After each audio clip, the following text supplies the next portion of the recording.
Halo sahabat belajar pecinta catur dimanapun berada.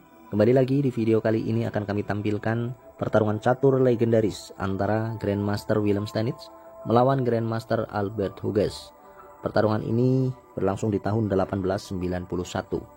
Pertarungan dengan kemenangan yang sangat cepat, yaitu hanya di langkah ke-17 Willem Steinitz berhasil mengalahkan Albert Hughes. Oke, langsung saja mari kita saksikan pergerakannya. Pertarungan dibuka oleh Willem Steinitz dengan pion E4, dibalas dengan pion E5. Dilanjutkan kuda C3, pembukaan Vienna Game, dibalas oleh Albert Hughes dengan gajah C5, Anderson Defense. Kemudian dilanjutkan Willem Steinitz mendorong pion ke F4 dan dibalas oleh hitam dengan gajah pukul kuda di G1. Kemudian benteng pukul gajah dan dilanjutkan menteri hitam menyerang ke H4 skak.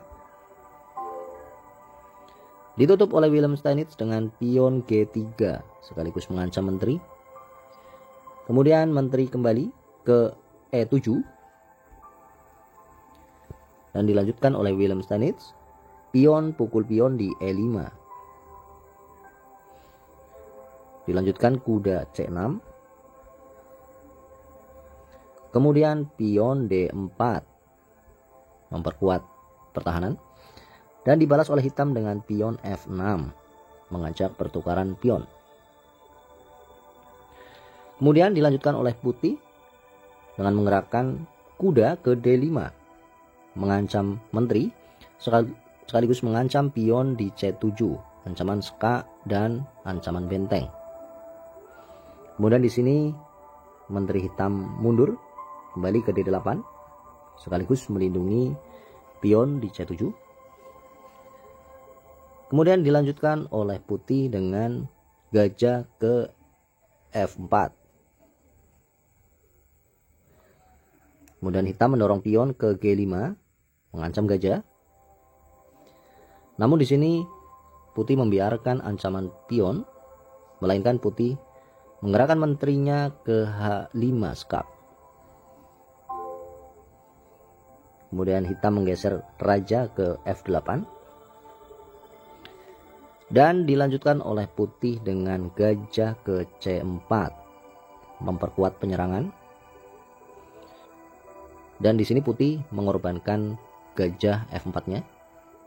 Maka di sini hitam pion pukul gajah dan dibalas oleh pion pukul pion di F4.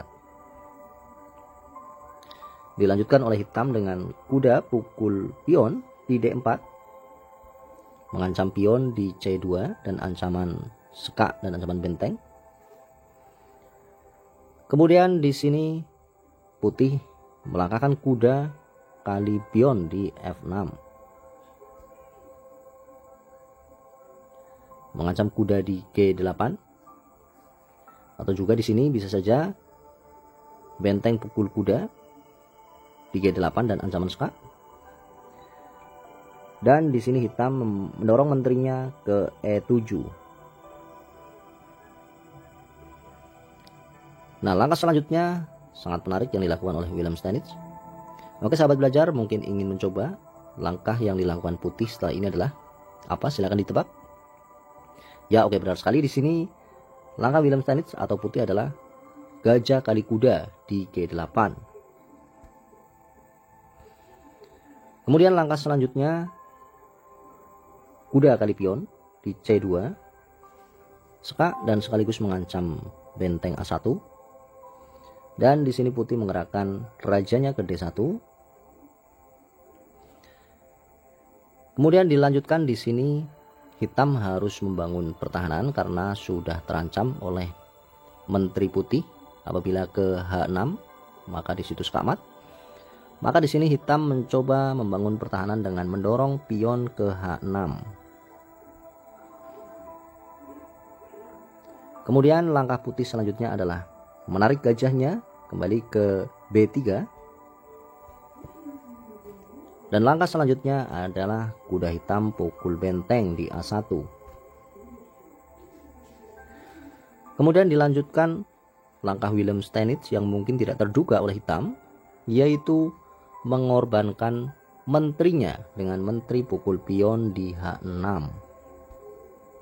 Seka.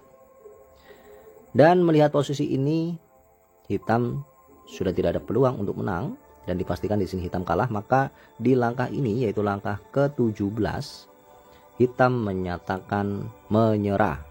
Maka pertarungan berakhir dan dimenangkan oleh Willem Stanitz. Nah sahabat belajar, andaikan pertarungan ini dilanjutkan, maka sudah tentu hitam pasti akan sekamat. Karena di sini ada dua jalan hitam. Yang pertama bisa saja menteri menutup seka ke G7. Namun ini sia-sia karena pasti akan dipukul oleh menteri pukul menteri seka mat. Atau jika hitam memukul menteri dengan benteng, ini juga sama saja. Maka selanjutnya adalah benteng putih ke G8 dan ini juga seka mat. Oke sahabat catur, demikianlah langkah Grandmaster Willem Stanitz di dalam memainkan bidak caturnya yang sangat luar biasa, dan Willem Stanitz berhasil memenangkan pertarungan ini. Oke, sekian dulu, terima kasih telah menonton dan jangan lupa share, like, komen, dan subscribe. Sampai jumpa lagi.